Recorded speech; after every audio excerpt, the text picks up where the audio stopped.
en res la muntanya. Mals catalans. Les escritures us haurien de cremar les mans. Però si tothom diu que ets una maleïda bruixa, collons! ¡Fora! Déjalo ya, hostia, déjalo. ¡Estás loco! És un miracle que després de 16 anys tornem a tenir l'oportunitat. Salí del hospital después de 2 semanas.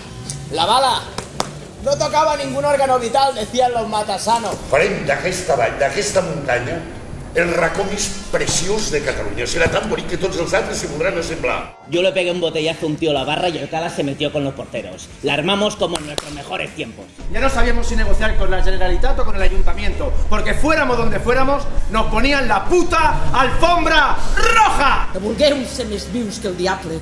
Us asseguro que he parlat amb ell. I n'és molt de llest. Ahir a la nit et vaig veure, mare! Ets una bruixa, mare! Ella és filla de Farràs.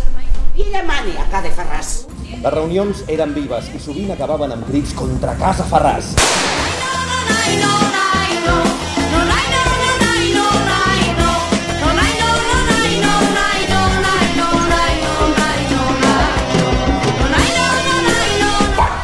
Para!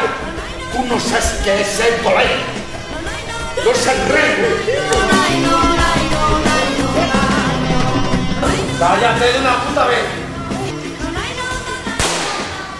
Una història catalana se centra, té com tres eixos, 3 històries, de fet, no és una sola, és pràcticament 3 històries. Hi ha sobretot uns personatges molt potents, un treball d'ells molt gran, que crec que ens fa vibrar en tot el moment. Això és l'important, per mi és l'important que hi hagi una obra de teatre. Els copropietaris de la muntanya han rebut una oferta per vendre-la i volen fer una estació d'esquí com la de Baqueira Baret que es va obrir el 64. Es cremaré tot el poble en veig de dintre. Fes-ho, filla, fes-ho! Deixeu-nos a les de Farràs viure soles i en pau i aquestes hombres no us faran res. Nosaltres vetllarem perquè complixen el tracte. Orgullo siempre tuviste orgullo. No, ella no ha de saber res. Ella ha de pensar que aquest i tot el món que existís. No tornarem mai més amb tu! Ja no tens altra visió! Collons! Te deixaré anar quan m'hagis d'escoltar! No et crido! No t'estic cridant! No et crido! Vivien com feia 40 anys, enmig del silenci, la fredor i la foscor. Un no ha d'esperar que les diguin les veritats, ha d'anar a buscar-les. Cremaràs tot el poble, perquè ets una bruixa! No es tornaran a apropar. No ho faran mai més.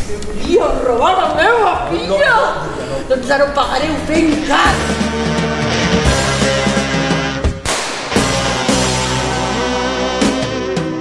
¿Para qué vienes a verme?